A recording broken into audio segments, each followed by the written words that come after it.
The Fade Game? The Fade Game. The Fade Game. The Fade Game.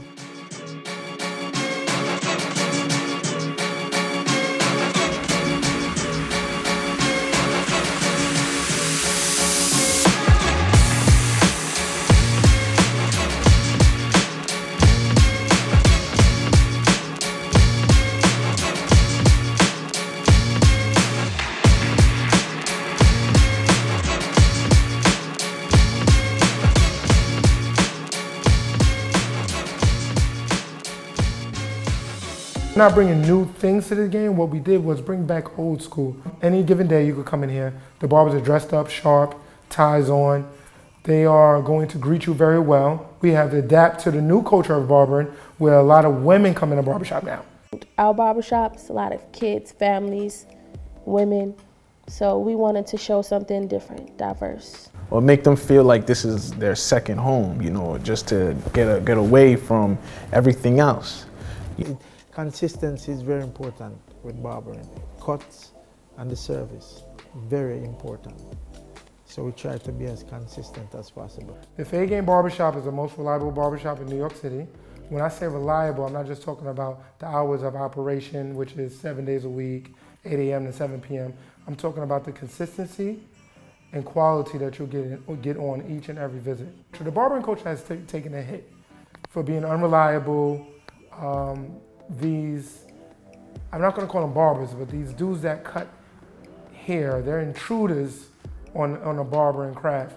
And they have damaged the game so much by not opening up the shops during operating hours. They'll say 9 a.m. on the door, they open up at 2 p.m.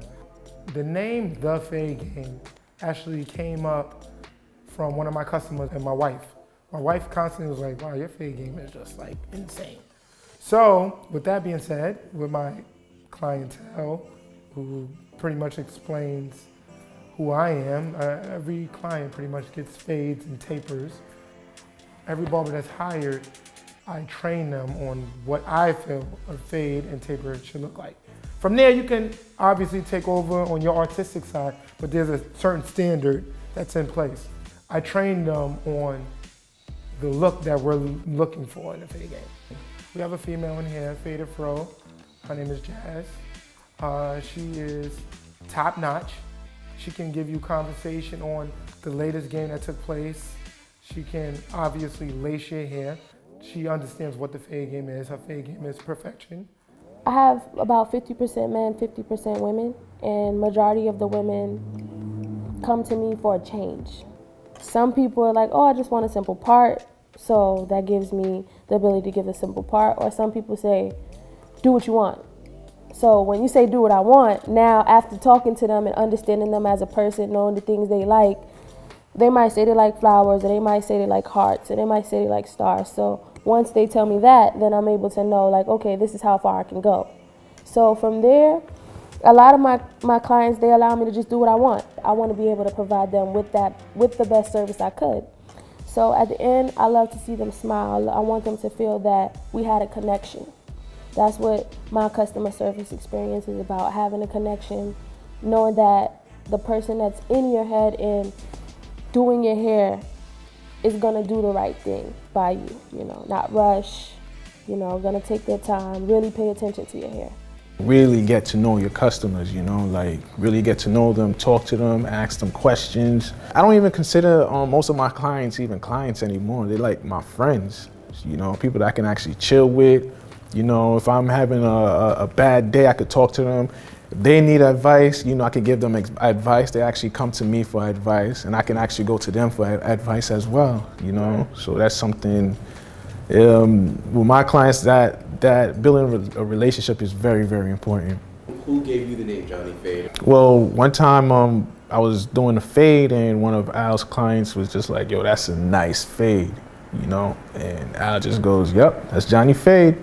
Yeah, that's how that name came to be. The Fade Game, because of the name and because of what Al told us that he wanted. He wanted the shop to reflect the name. When you just come into the shop, you have to do a fade first.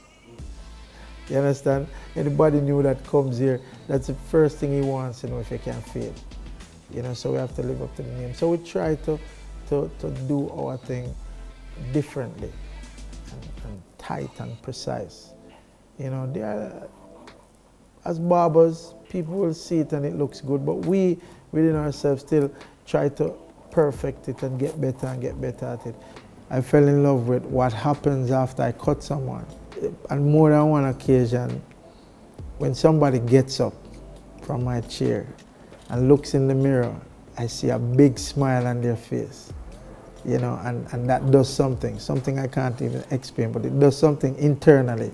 And you realize that barbering is not just cutting somebody's ear, but it's building confidence and uplifting self-esteem and people feeling good about themselves. And when you realize that you have that kind of impact on someone, you can't help but to love what you're doing.